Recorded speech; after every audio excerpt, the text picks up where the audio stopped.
呢個嘅危機咧，係肯定咧比好多人想象中仲要大。咁點解咧？因為點解中共會債台高築咧？即係唔單單係官方國家嘅債務都好大，而係咧全國上下都係欠咗好多錢㗎。係由北京嘅中央呢個財政到地方財政，到家家戶戶嘅財政都係欠債累累嚇。咁點解係咁咧？咁嗱，呢個咧就係因為大家知道呢個世界咧好多經濟發展咧係靠貸款靠借錢嘅。咁借錢本身唔係錯事就係咁。但係咧錯係錯喺邊度咧？通常譬如話喺好似我而家身在嘅瑞典你要借錢當然都可以嘅，但係銀行咧會進行非常呢個謹慎嘅考慮同埋分析你借錢嘅目的係乜嘢？你係因為想投資某嘢如果係一個私人，可能你淨係想買間房啫咁但係有啲做生意人咧，佢借錢係想投資某一種新嘅所謂項目咁呢個銀行嗰啲專家咧就會去考慮啦。你想投資譬如話你想生產呢個單車咁咁啲銀行一睇，即係自行車單車呢種咁嘅生意咧，似乎唔係冇乜前途喎。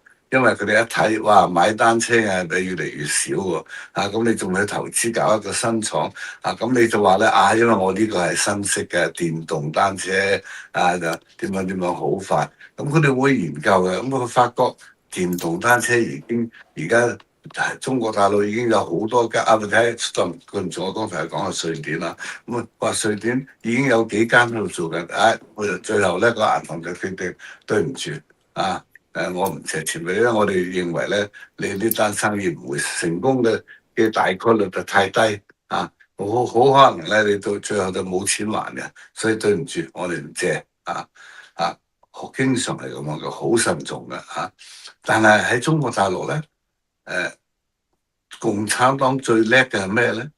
講大話呃人呢個係世界一流咁雖然淨係共產黨咁樣做，但係其實唔係淨係共產黨，因為共產黨從49年領導下嘅中國大陸咧，係佢哋不斷咁通過講大話，通過呃人欺騙去解決問題。咁呢種咁嘅做法咧，上行下效嘛。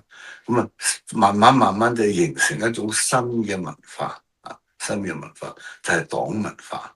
黨文化係點啊？哎呀，講大話又點啫？呃又點啫？重要嘅就係我要達到個目的啊嘛，係嘛？所謂唯利是圖係嘛？不擇手段唯利是圖啊嘛，係嘛？咁對我有利我就要做啊嘛。擇手段係點樣冇所謂都係不擇手段啊嘛。嗱，呢句話中國人好經常會講到做人唔好不擇手段唯利是圖但係咧喺中國大陸咧已經成為家常便飯。你唔唯利是圖，唔不擇手段，你就係一個傻仔你係傻仔。叻人都係好懂得不擇手段唯利是圖嘅咁所以咧，全國上下由國家領導人到一般嘅老百姓，大家都嚟一個你呃我呃你咁喺貸款方面咧，亦都冇分別啦好多嗰啲欺騙手段譬如我想去借錢明明我呢單生意咧根本就冇希望嘅但係咧我想借到筆錢咁我有錢可以搞掂啦咁係嘛？其實唔係真係搞掂嘅，可能佢諗住咧借咗錢之後，佢可能錢都袋咗喺袋度，人都雞飛狗走咁樣走晒去外國啦都係有可能㗎。咁總言之咧，有好多呢啲咁嘅欺騙性嘅貸款講到天花亂墜咁好我點樣曾經調查過，如果我哋投資呢個項目咧，會賺幾多錢啊？第一年賺咁多，第二年另外我哋有一班人咧好聰明嘅，佢哋係中國嘅一流專家，點樣即係講到天花亂墜咁我呢單生意投資落咧，贏緊㗎啦，咁係嘛？咁但如果銀行仲唔相信咧，咁就好簡單啦，中國大陸咁同嗰個銀行嘅負責人講，喂，大家合作你同我搞掂呢單貸款貸款，譬如話貸款1億咁3%係你嘅，OK 係嘛？喂，1億裏面嘅3%都唔少錢噶嘛，係嘛？唔夠咁我就話咁3.5%、4%、5%，總言之重獎之下有勇夫啊嘛，係嘛？最後咧呢個銀行行長或者係咩負責人咧就點頭啦，點頭話借錢啦，大家入袋啦，我銀行個負責人都賺得筆啦，呢種咁嘅情況同大家講喺中國大陸係非常普遍嘅。咁出現咩情況？哇！大興草木好似前20幾年前哇！好多項目哇！中國經濟不得了我記得有一個德國嘅同事佢係一個好高層嘅人喺我公司度佢去完中國翻嚟同我講，佢話哇！我就係二十幾年前㗎啦，20年前啦佢同我講，佢話哇，中國人真係前途嚟㗎！我喺北京住嗰間酒店我喺窗口度睇出去，我一共數咗有53個嗰啲高層嘅起重機喺度起緊屋㗎，嗰啲用嚟起高樓大廈、摩天大廈嗰啲起重機哇！我淨喺我窗口睇出去，我就數咗50幾個哇，不得了呢個經濟發行梗係啦。咁呢50幾個建築項目個個都可能通過一種呢種冇道德嘅，或者係通過腐敗方法而得到嘅貸款係嘛？咁呢啲項目咧，好可能有朝一日咧就冇錢還債㗎啦。你借到錢嘅時候好風涼係嘛？即係等於一個人啫嘛。有啲連一啲個人都會咁樣做㗎。嗰把口用油啷過嘅，所以可以講服對方咁借到好多錢㗎。借到錢咧就哇，生活得非常好好靚，名牌汽車高樓呢個洋房係嘛？好花園洋房叫係嘛？哇，不可一世。但你對外邊啲人可能唔知道，全部係借錢借翻嚟嘅，而且咧，我根本就冇咁嘅能力去還呢筆債嘅咁而家咧就係差唔多開始到啦，即係尤其是咧，當經濟出現危機好多人失業大家諗下啦，你一般嘅人你借錢買房你就借咗譬如話呢個幾百萬人民幣買間細細嘅屋但係你開始嘅時候咧都仲可以每個月都可以定期還債嘅，點不知好景不長我工作嗰間中美合資嘅公司而家美國人要撤資走人公司關閉啦，人工嗰啲所有啲員工得到嘅啲少少嘅遣散費咁冇咁我就冇工做，我去揾工到處揾冇用因為全國嘅失業人數都係不斷增加，咁最後我就冇錢還債開始嘅時候就用銀行嗰啲存款去還但係銀行存款咧坐食山崩㗎，所以好多情況出現係冇錢還冇錢還點咪要你破產咯，要你坐監啦，係嘛？但係無濟於事仍然係破產㗎。咁呢種情況係越嚟越多，越嚟越多。呢個就係中國目前嘅經濟狀況前途並不光明。即係有啲嘢咧，唔係話直線咁樣去發展嘅。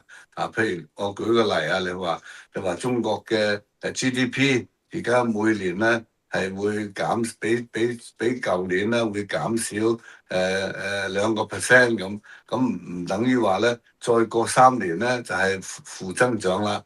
再過3年咧就太過負增長啦，就即係話債台累累咁就崩潰啦。但係有時咧係會改變嗰個速度嘅。通常咧係會加速嘅。唔會好少話慢咗落嚟嘅。即係因為你有啲所謂連鎖反應啊嘛，係嘛？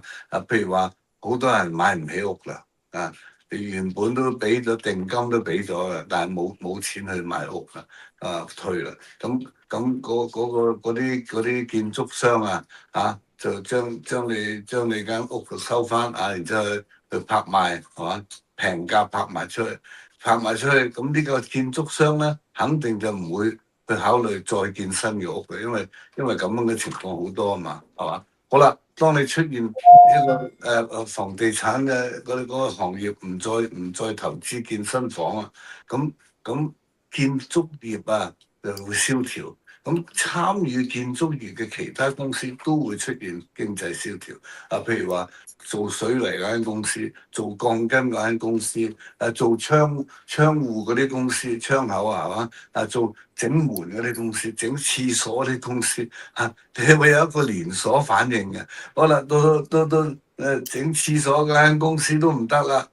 咁整水泵嗰個又出問題啦，因為大家都有一個供應商噶嘛，係嘛？唔係話乜都係自己做噶嘛，係嘛？咁就會出現一個連鎖反應，好得人驚咁大家知道有人計算過單房地產咧係影響到35%嘅中國經濟，即係話35%嘅經濟活動咧都係唔多唔少係為咗房地產服務嘅。就正如我頭先講嘅，生產廁所嗰間公司都係因為都係屬於房地產一員啊嘛。所以如果房地產大家知道房地產喺中國大陸基本上係崩咗盤㗎啦。咁你諗下啦，以前咧哇好威風我哋中國又建造咗幾多幾多新嘅套房幾多幾多高樓大廈而家冇鬼晒咁嗰啲供應商係靠咩食飯